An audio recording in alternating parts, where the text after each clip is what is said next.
y por supuesto dar un saludo muy cordial y especial a todos nuestros amados hermanos, hermanas y amigos que, como todos los viernes, nos conectamos para compartir la palabra del Señor. Nosotros creemos en la palabra del Señor como esa revelación de Dios dada a través de hombres, pero con un carácter normativo. Y siempre es importante considerar y entender esa doble naturaleza de la Biblia. La Biblia es un libro divino porque fue revelado por Dios, inspirado por Dios. Pero también es un libro humano porque fue escrito por hombres de carne y hueso como tú y como yo. Y esa doble naturaleza de la Biblia, que es divina y es humana, no solamente es importante entenderla, sino que para efectos de su interpretación y de su obediencia, es sumamente fundamental distinguir esta diferencia. Como libro divino, dice que fue inspirada por el Espíritu Santo, como lo recuerda el apóstol Pablo en su segunda carta a Timoteo, capítulo 3, versículo 16. Dice que toda la escritura es inspirada por Dios y es útil para corregir, para enseñar, para redarguir, para instruir al ser humano a fin de que sea enteramente maduro y equipado para toda buena obra. El Espíritu Santo controló la mente, los pensamientos de aquellos hombres que escribieron los libros de la Biblia, de manera que eso que escribieron era un texto sin errores, es decir, infalible. Lo que ellos escribieron era auténticamente la verdad, y no solamente la verdad, sino la verdad de Dios, lo que Dios quería que se supiera. Entonces, por este lado, ese elemento divino garantiza la infalibilidad del texto bíblico, pero garantiza también que lo que estamos leyendo es el pensamiento de Dios. Por el lado de su naturaleza humana, la Biblia fue escrita por personas, por diferentes tipos de personas. Habían pastores, habían reyes, profetas, apóstoles que escribieron en los libros de la Biblia, separados por casi 1500 años. Todo el proceso desde el libro de Génesis, que fue el primero que se escribió, hasta el libro de Apocalipsis, más o menos la data de ese periodo son 1500 años de distancia entre el primero y el último libro de la Biblia. Así que estas personas que escribieron, por supuesto, tenían su propio idioma, básicamente en el Antiguo Testamento el hebreo y el arameo, que es una variante del hebreo, y en el Nuevo Testamento el griego, o un tipo de griego especial o particular que es común. Tenían no solamente su propio idioma, también sus propias características culturales en el contexto histórico en que vivieron. Escribieron en diferentes tipos o géneros literarios, a veces en poesía, a veces en narrativa, a veces eran géneros autobiográficos, a veces eran cartas, como en el caso de Pablo, a veces eran evangelios o historias de Jesús. Entonces, desde el punto de vista humano, la Biblia es un compendio, una biblioteca de libros que se analiza literariamente. Porque todos estos rasgos que estamos mencionando, los géneros literarios, los estilos que se usaban, los órdenes discursivos a través de los cuales ellos escribieron, se analizan como cualquier otro libro humano, una novela, un cuento, cualquier literatura. Entonces, fíjense, esas dos naturalezas de la Biblia y tan importantes. Uno analiza el texto usando las herramientas de interpretación propios del análisis literario. Autor, propósito, contexto, la organización del texto mismo, etc. Pero una vez que ha entendido lo que el texto significa, entonces viene una dinámica que es la dinámica espiritual. Porque entonces el Espíritu Santo que inspiró la Biblia también actúa en el corazón del lector. Lo ayuda a reconocer que esa es la palabra de Dios y le da la fuerza para obedecerla, para cumplirla. Entonces estoy frente a un texto que me está revelando lo que Dios piensa sobre un determinado asunto. No es como analizar otro libro en ese sentido, que yo simplemente llego a algunas conclusiones, las tomo o las dejo. Pero cuando se trata de la Biblia, al llegar a esas conclusiones, ellas se convierten en normativas para mí. Es decir, son palabra de Dios que yo estoy entonces en la obligación de no solamente entenderlas, sino mucho mejor obedecerlas. Porque la Biblia no se estudia solo para tener conocimiento, se estudia para obedecer lo que Dios quiere que yo haga. Ese es el plan de Dios para mi vida. Entonces noten cuán importante es acercarnos a la Biblia con esas herramientas. Nosotros en Prometa, que es la institución que represento, siempre estamos motivando y animando a todos para que se preparen en el estudio de la Biblia, para que adquieran esas herramientas de interpretación y entonces puedan acercarse con propiedad al significado de la Escritura. Estamos totalmente a sus órdenes para ayudarles. Pueden visitarnos en nuestra página web www.pro-meta.org o escribirnos a nuestro correo admisiones@pro-meta.org y con todo gusto le vamos a atender y le vamos a mostrar los programas que tenemos. Especialmente tenemos un programa para el estudio de la Biblia que tiene un nivel de maestría, que es maestría en estudios bíblicos, pero también tenemos certificados más cortos en cuanto al tiempo, para que también usted aprenda estas destrezas necesarias para el estudio de la Escritura. Así que con todo gusto pues le motivamos a que nos visite en nuestra página web o nos escriba. Y hemos estado conversando sobre esta carta de Pablo a estas primeras iglesias que él fundó, las iglesias de Galacia, las iglesias fundadas en su primer viaje misionero juntamente con Bernabé, en esta región del sur de Galacia específicamente, y la carga que tenía el apóstol por estas primeras iglesias fundadas cuando se enteró de que estas iglesias estaban siendo afectadas notoriamente por un grupo de falsos maestros que se introdujeron en las iglesias para sembrar una doctrina equivocada acerca del Evangelio. Y ya hemos dicho cómo Pablo expresa su sentir de preocupación por las iglesias en el capítulo 1, y en el mismo capítulo 1, a partir del versículo 11, empieza Pablo a demostrar por qué razón el Evangelio que él predicaba, el Evangelio que él llevó a esas primeras iglesias que fundó, era el auténtico Evangelio, que no aceptaba ninguna variante. Él decía, ni que nosotros fuésemos ni un ángel del cielo a predicarles otro evangelio, ustedes no lo deben aceptar, porque si nosotros lo hacemos o cualquier otra persona, será maldito de Dios bajo el juicio severo de Dios, que es la palabra anatema. Así de grave veía Pablo cambiar la naturaleza del evangelio de la gracia de Dios. Entonces en el capítulo 1 él empieza a explicar a partir del versículo 11 la naturaleza de ese evangelio, y sigue en el capítulo 2 hablando justamente de lo que fue la propia experiencia de Pablo cuando estuvo en Jerusalén. Porque había este concepto de que, bueno, probablemente los apóstoles de la primera iglesia, la iglesia de Jerusalén, como eran judíos, tenían cierta preponderancia, tenían cierta, digamos, prioridad y jerarquía sobre el apóstol Pablo.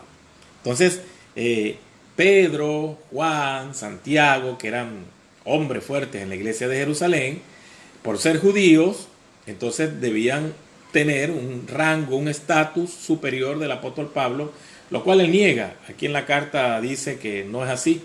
Realmente Dios, que llamó a Pedro, también llamó a Pablo, y él se sentía en igualdad de condiciones apostólicas y espirituales que sus consiervos de Jerusalén.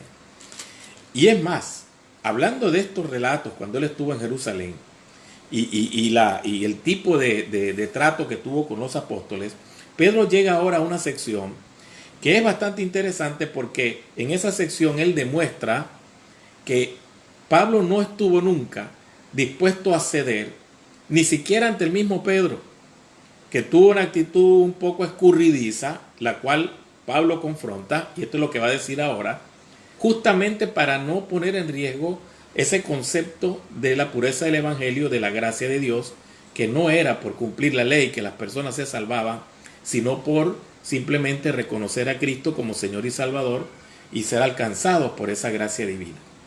Entonces, a partir del versículo 11 del capítulo 2, y ese es el último párrafo de este capítulo, en Gálatas 2, 11 al 21, Pablo entonces cierra su pensamiento que empezó anteriormente demostrando la veracidad, la consistencia y la singularidad del evangelio que le fue revelado.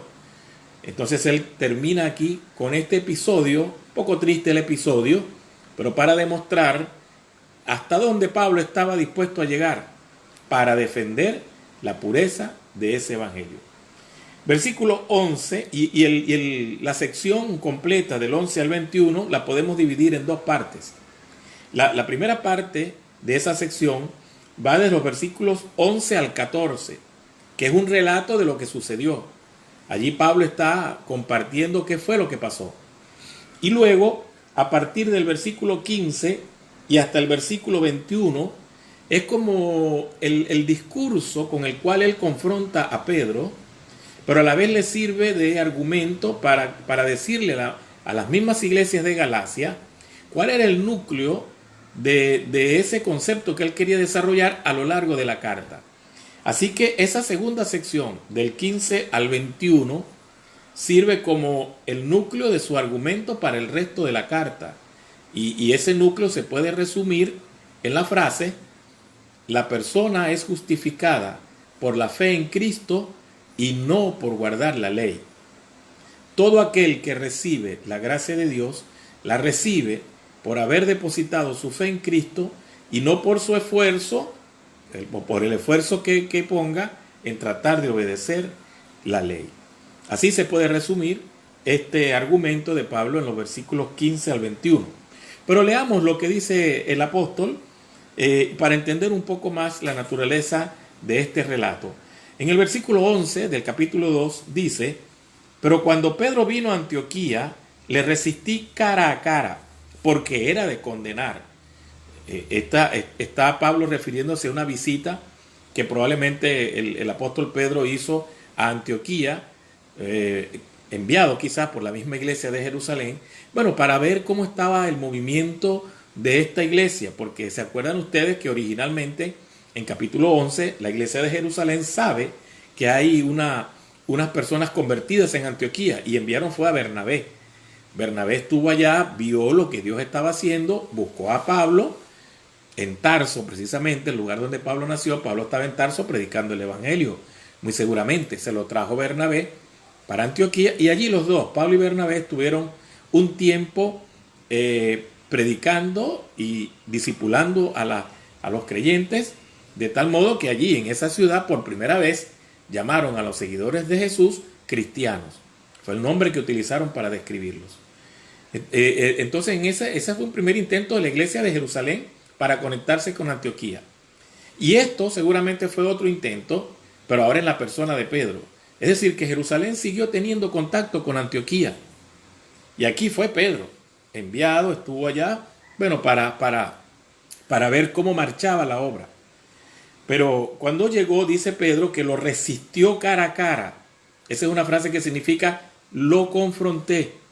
De hecho, la palabra confrontar en español significa ponerse cara a cara. Literalmente lo que dice aquí Pablo. O sea, yo lo confronté. Porque lo que estaba haciendo, dice Pablo, era de condenar, o sea, era de cuestionar. ¿Y qué era lo que estaba haciendo Pedro? Que era digno de cuestionar. Lo explica en el versículo 12. Dice: pues antes que viniesen algunos de parte de Jacobo, comía con los gentiles, o sea, Pedro comía con los gentiles. Pero después que vinieron, los de Jacobo significa los judíos que vinieron de Jerusalén, otros judíos, otro grupo que vino. Pero después que vinieron, se retraía y se apartaba. Y la razón la da aquí Pablo, porque tenía miedo de los de la circuncisión. O sea que, para ponerlo así en nuestras palabras, Pedro, cuando fue a visitar esta iglesia en Antioquía, bueno, él no tuvo ninguna limitación, ninguna reparación, ninguna barrera para entrar en comunión fraterna con estos gentiles. Gentil significa una persona que no es judía, que es de una nación extranjera al pueblo judío, diferente al pueblo judío. Y Pedro estaba con ellos, conversaba con ellos, se sentaba a comer con ellos. Y aquí hay un punto crítico, porque los judíos tienen limitaciones, tienen restricciones en cuanto a cómo van a compartir su relación con los no judíos.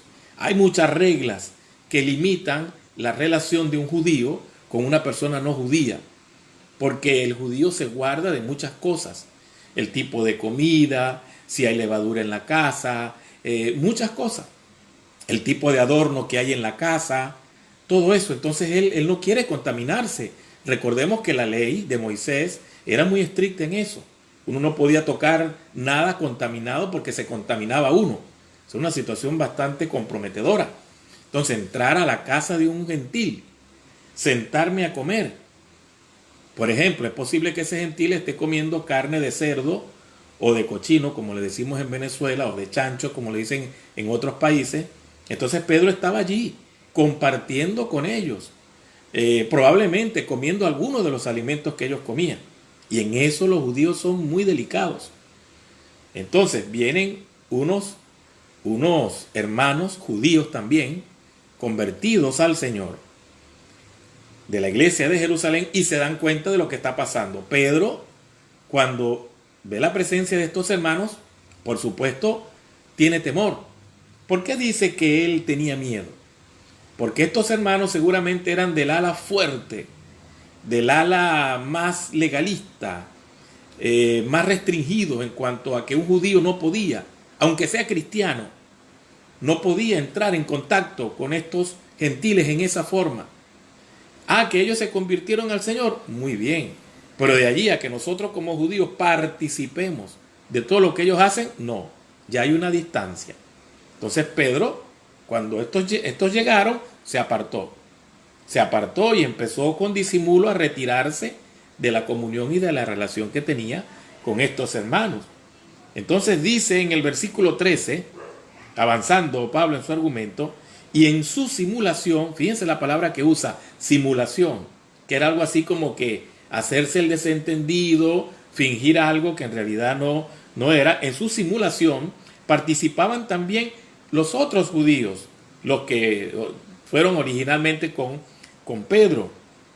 Y luego añade, de tal manera que aún Bernabé, fíjense, Bernabé que acompañó a Pablo en la fundación de estas mismas iglesias a la que le está escribiendo. Dice, aún Bernabé fue también arrastrado, y ahora usa una palabra muy dura, por la hipocresía de ellos. Por la hipocresía. ¿Por qué le dice Pablo que es hipocresía? Porque es doble cara. Con los gentiles Pedro estaba participando, comiendo, teniendo una relación profunda de apego con ellos, pero entonces cuando llegan estos hermanos de la iglesia de Jerusalén, entonces se hacía como que si él era un judío conservador, muy estricto con sus reglas judías, y decía, no, bueno, yo a la casa del hermano Florencio no voy a ir esta tarde, porque el hermano Florencio va a comer ahí una leche que yo no sé de qué procedencia viene, o va a comer un tipo de carne que nosotros no podemos, entonces a esa casa no voy a ir. Pero el día anterior estaba comiendo con ese hermano, pero ahora entonces está, y a eso a Pablo llama eso hipocresía. Es curioso porque cuando yo veía el texto, Pedro, hombre totalmente visto como pilar de la iglesia, reconocido, porque el mismo Pablo lo dice en el mismo capítulo 2, una persona reconocida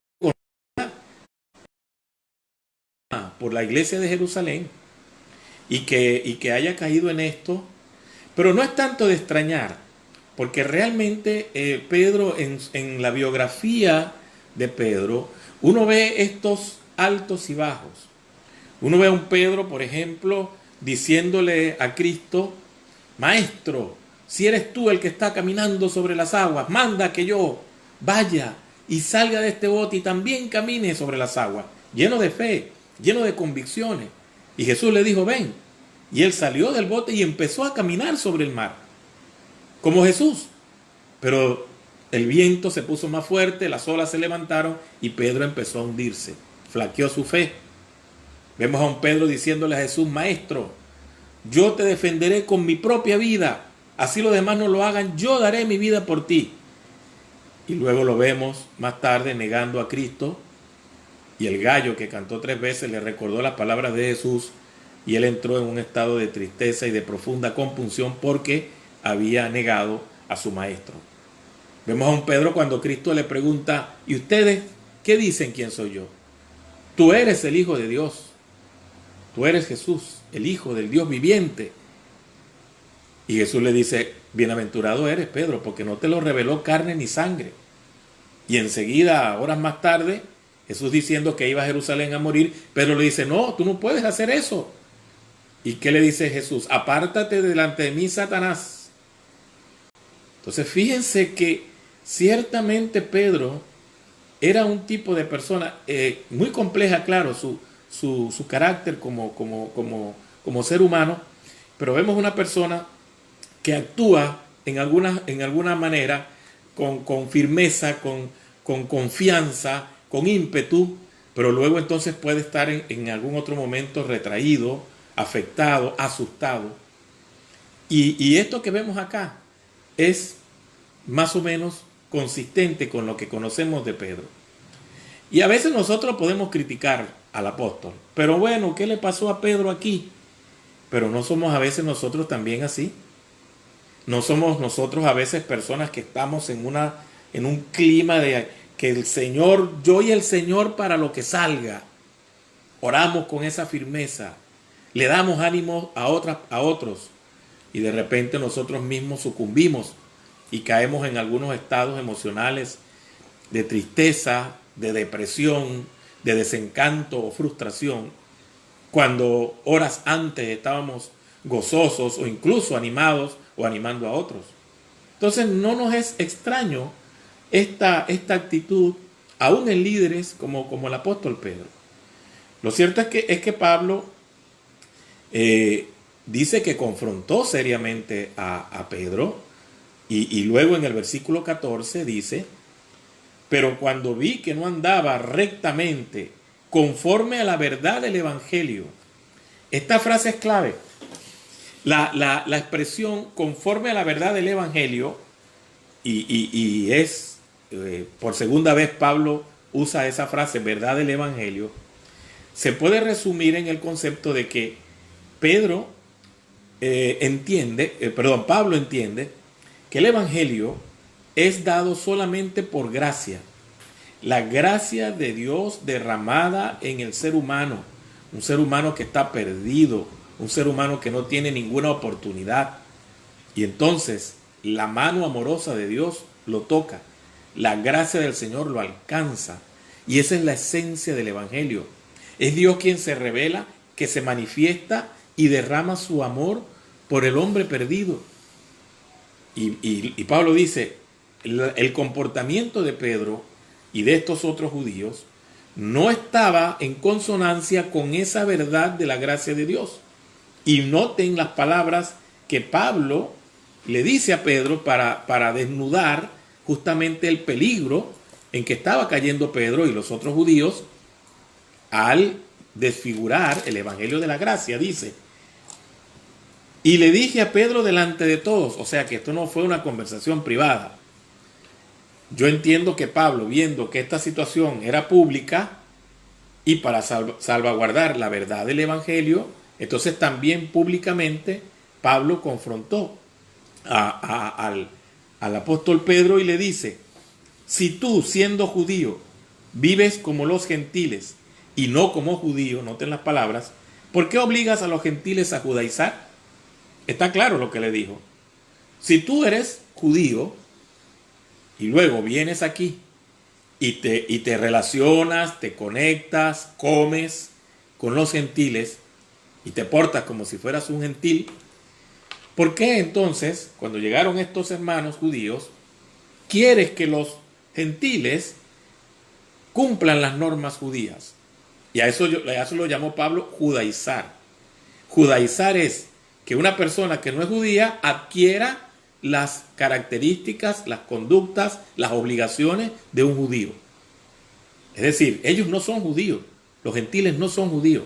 ¿Por qué tú, Pedro, siendo judío y que estuviste con nosotros, estuviste con el grupo como un gentil más, ahora después que llegaron estos hermanos, estás presionando a los hermanos gentiles para que se porten o se comporten como si fueran judíos. Más o menos sería algo así, que Pedro estaría, por ejemplo, comiendo, como dije anteriormente, en la casa de algún hermano gentil, y él podía comer de algunos alimentos, estar en la mesa con ellos, etcétera. Y luego que llegaron estos hermanos, entonces Pedro se apartaba y decía, bueno, yo volveré a comer con el hermano X cuando él entonces se lave las manos 7 veces, la carne que va a preparar sea de cordero, el pan que vayamos a comer sea sin levadura, haga una limpieza total de la casa, quite un adorno que yo vi que parecía un poquito extraño ese adorno, lo quite de allí, retire todo. Cuando esto suceda, entonces yo volveré a comer con él. ¿Se dan cuenta lo que está haciendo? Que el hermano gentil ahora viva como judío o se porte como judío para que la comunión se restablezca. La condición para que la comunión se restablezca era que el hermano gentil se portara como un judío, y a eso es lo que Pablo llama judaizar.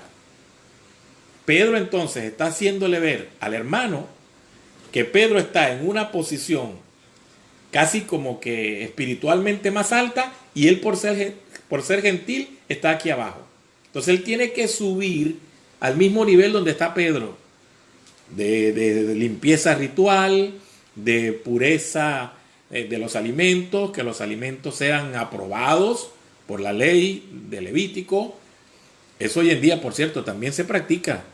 Se llaman alimentos kosher, que en todo el mundo hay supermercados, restaurantes, incluso empresas especializadas en eso, para que las comunidades judías dispersas en todo el mundo, cuando vayan a comprar un alimento que ven que tiene ese sello kosher, son alimentos preparados según las indicaciones de la ley mosaica. La carne, las legumbres, las verduras, los lácteos, todo está preparado de acuerdo a la ley mosaica. Y no se combinan, ¿no? O sea, saben que en la ley de Moisés no podían combinar el carnero con la leche y todas estas cosas restringidas, el tipo de pan y todo. Entonces hay casas que se especializan en alimentos kosher. Bueno, Pedro, cuando estuvo con estos hermanos gentiles, la regla kosher no las cumplía todas a cabalidad. Pero luego entonces sí quería que los hermanos cumplieran el kosher para que él pudiera sentarse de nuevo a comer con ellos. Qué triste debió ser eso. Qué fuerte también para Pablo. Porque Pablo no lo entendió como un deseo de Pedro de tratar de salvaguardar la ética judía. Pablo lo entendió como queriendo decir Pedro que el gentil salvado por la sangre de Cristo no estaba en el nivel espiritual que un judío que se ha convertido. No estás en el mismo estatus. Por eso usa esa palabra, judaizar. Estás tratando de que ellos estén en tu supuesto nivel de mayor espiritualidad. Dicho eso, entonces, inicia este breve discurso, versículos 15 al 21, que allí concentra Pablo toda el núcleo o la esencia de la carta a los Gálatas. Eso es lo que él quiere dejar claro.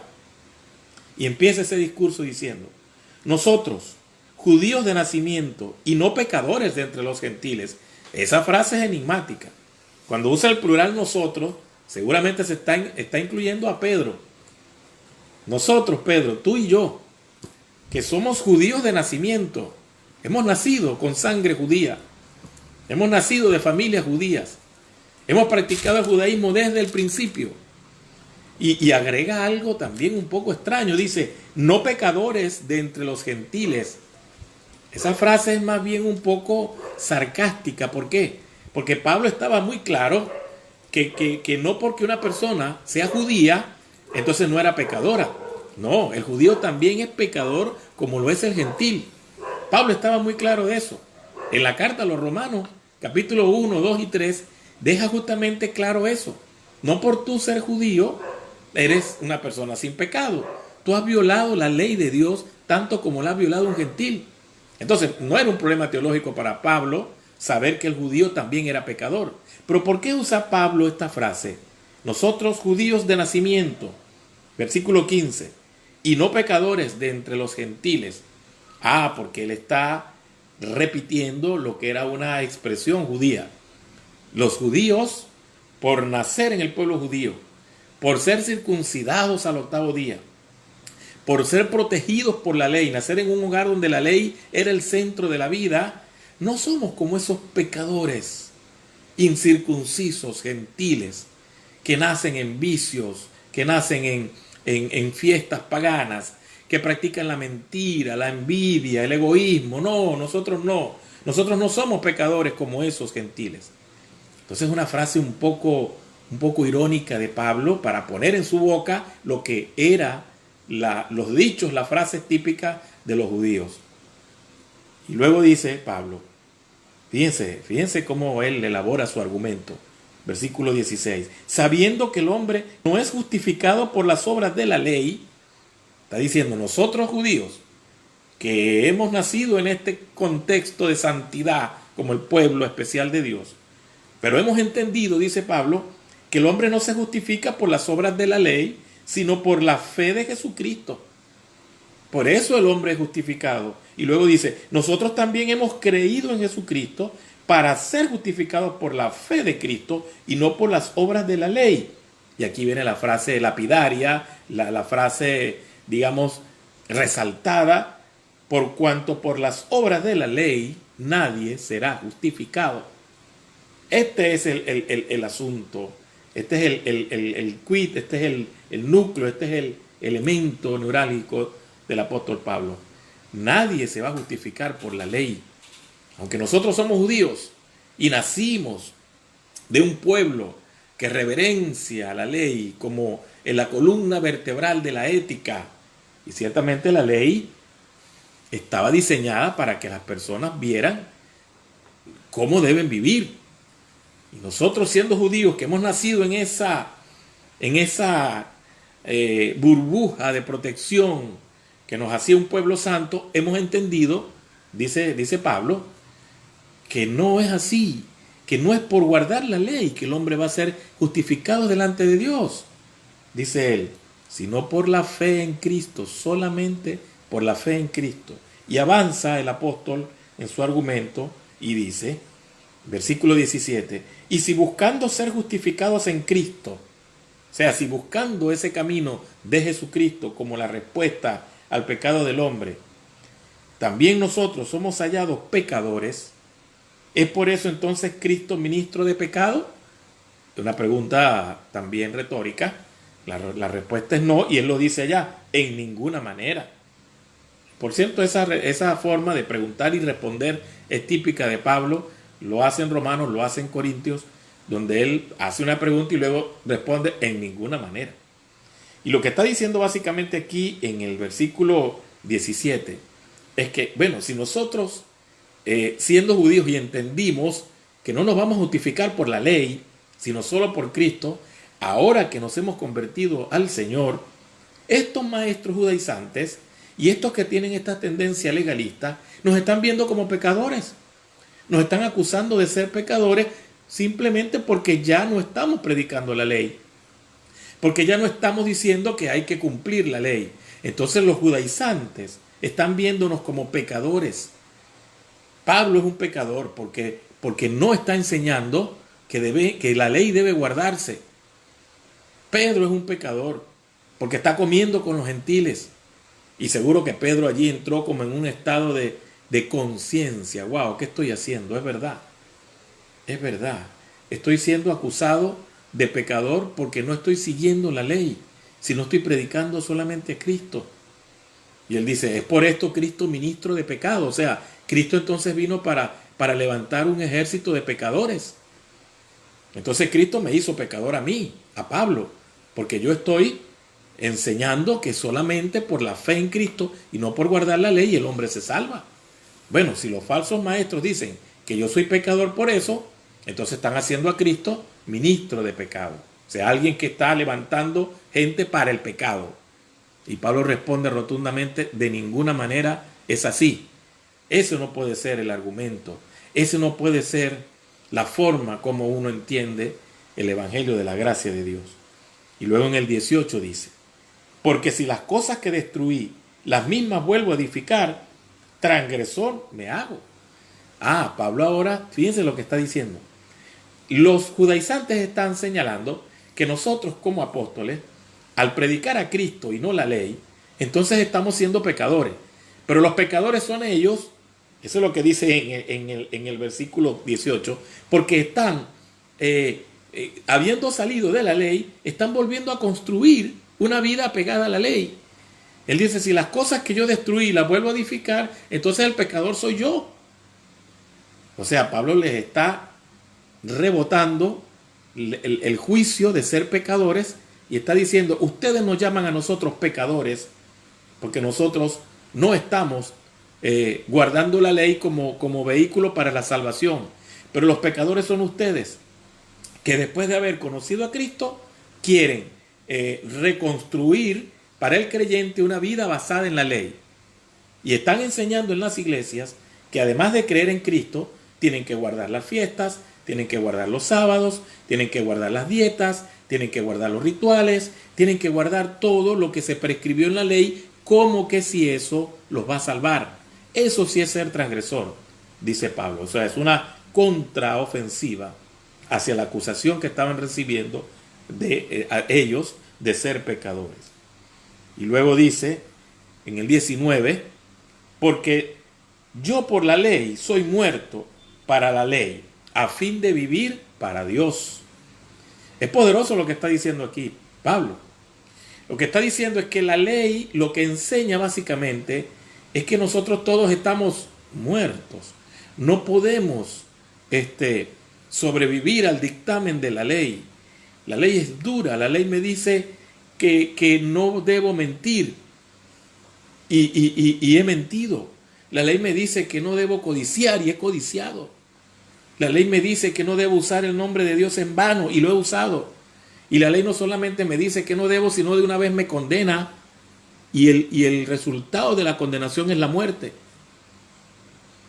Entonces, estoy yo tranquilo y veo un accidente. ¡Ay, Dios mío! La ley me dice, ya, usaste el nombre de Dios en vano, estás condenado, estás muerto.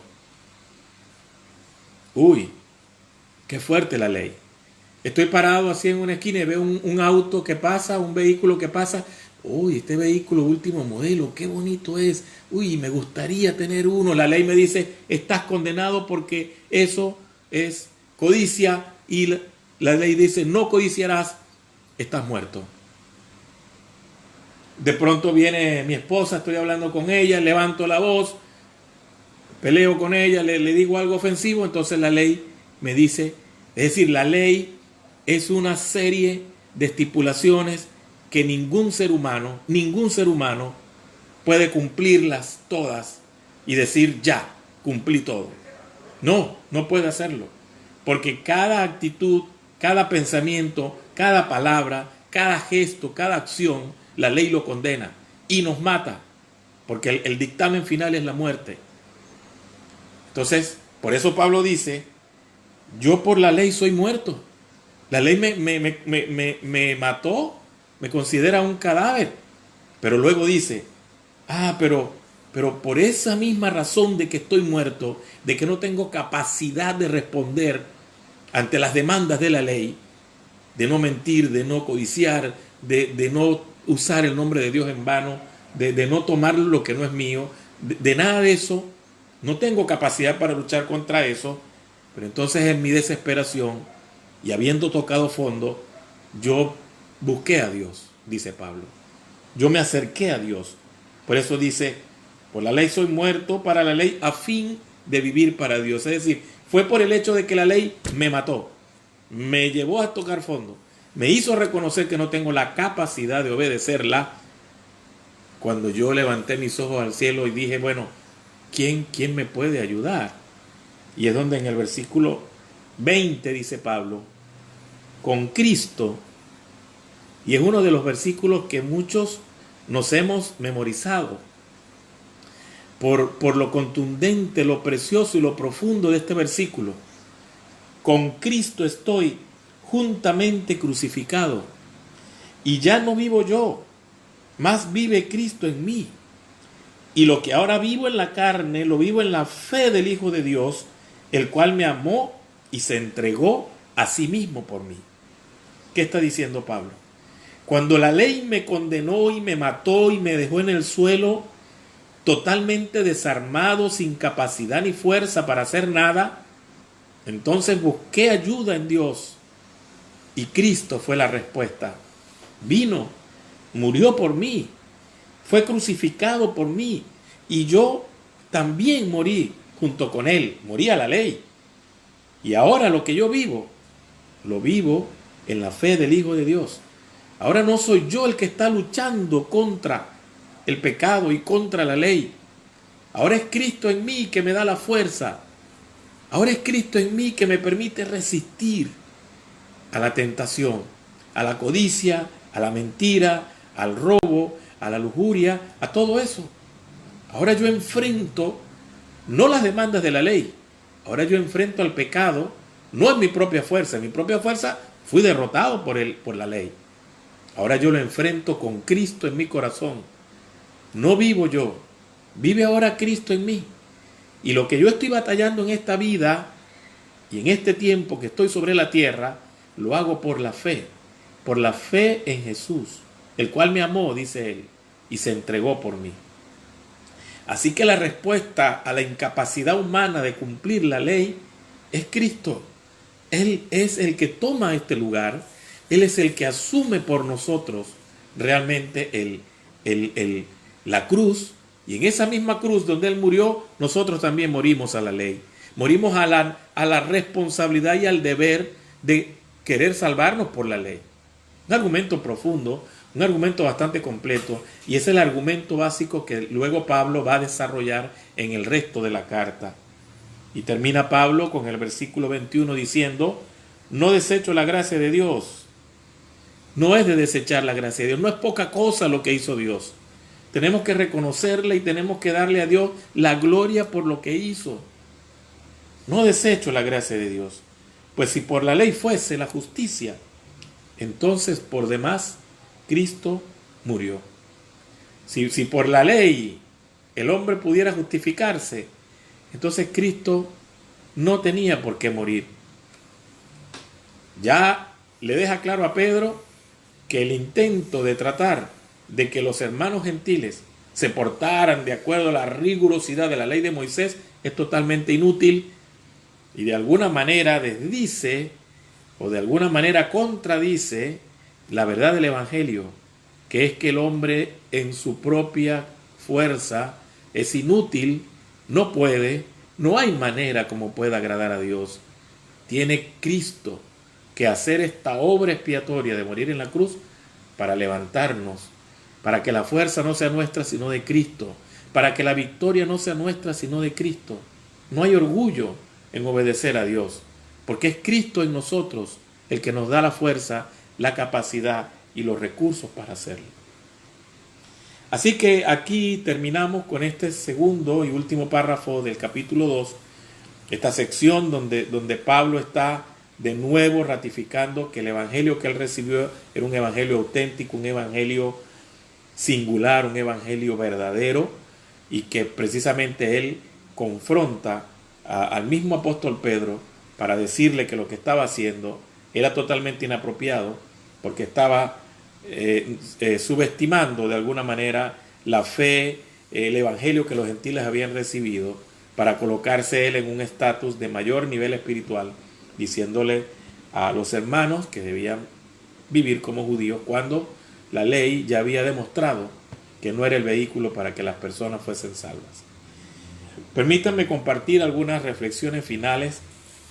La primera de ellas, me llama la atención mucho cómo el efecto atemorizador que tienen los legalistas. Fíjense que Pedro estaba muy bien compartiendo con sus hermanos gentiles, sentándose con ellos a comer, pero cuando vio a los judíos que venían de Jerusalén, dice que tuvo miedo.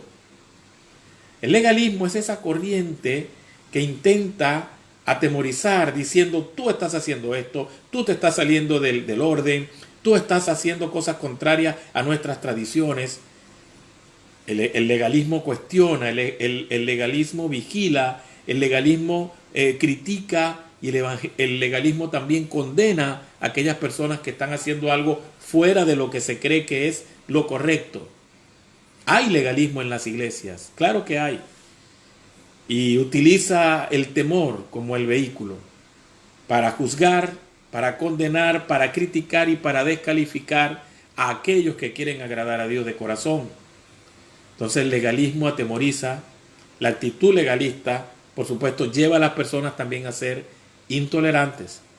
Intolerantes. No, hermanos, yo no puedo aceptar que usted cambie el día de oración para otro día, porque esa es la tradición de nuestra iglesia. Siempre hemos orado este día. ¿Cómo usted va a proponer cambiarlo para el otro día? No es así. Personas que a veces consagran un día más que el acto mismo, o pensar que abrirlo a otro espacio para que más personas puedan venir o personas no creyentes puedan venir. No, lo importante es la forma. El legalismo siempre se enfoca en la forma, no en el fondo, y por eso cuestiona, critica y atemoriza y es intolerante. Eso es fácilmente visto acá en el pasaje. Pero al mismo tiempo veo la actitud de Pablo, valiente, consistente, bíblico y confrontacional. Si se trata de defender la pureza del evangelio, hay que ser confrontacional. Pablo estaba dispuesto a un cara a cara con Pedro, es decir, a un momento de confrontación incluso en público, porque la verdad del evangelio no podía ni debía ser diluida. Así que necesitamos ser valientes, con amor sí, pero con firmeza, con la Biblia por delante sí, claro, con sensibilidad para no tampoco nosotros tornarnos o volvernos personas igual, caer en la intolerancia o en la descalificación. Pero defendamos siempre lo que es bíblico, no permitiendo que ni las personas tradicionalistas ni las personas legalistas impongan ese tipo de pensamiento en nuestras comunidades cristianas. Hay que defender la verdad del evangelio con la escritura por delante, con una actitud amorosa pero firme. Y esto es lo que veo yo en Pablo, esa firmeza y esa manera como él sale adelante para que el evangelio no sea diluido. Por último veo esta gran expresión de Pablo, que cuando estaba ya derrumbado, cuando estaba ya tocando fondo, no teniendo ninguna otra manera de salvarse, porque la ley lo condenaba y lo mataba, él extiende su brazo buscando ayuda, y la ayuda que viene se llama Jesús, quien muere en la cruz por él. Pablo muere con Cristo y vive ahora con Cristo en esa relación de comunión íntima, porque Jesús ha prometido estar con nosotros todos los días hasta el fin del mundo, y es un agradecimiento que tenemos que darle a Dios, porque si no fuese por Jesús, ¿cómo pudiéramos nosotros salvarnos? Debe haber una actitud de agradecimiento eterno, como dicen, de agradecimiento eterno a Cristo por la obra maravillosa, única, invalorable que hizo a favor de nosotros para rescatarnos. Así que gloria sea a su nombre por lo que hizo en la cruz. Bueno, mis amados, que Dios les bendiga grandemente, que este fin de semana sea guiado por el Señor. Siempre busquen una iglesia donde congregarse, a los que no lo han hecho.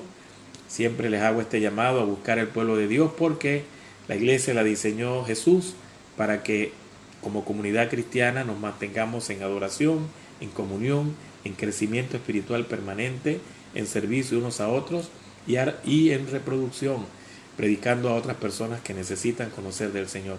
La iglesia es eso, el cuerpo de Cristo aquí en la tierra. Siempre busquen pertenecer a una iglesia que es una familia, totalmente una familia, para que ahí puedan crecer ustedes, sus hijos, todo el núcleo familiar puede encontrar crecimiento. Dios les guarde, Dios les bendiga, que pasen un fin de semana bendecido.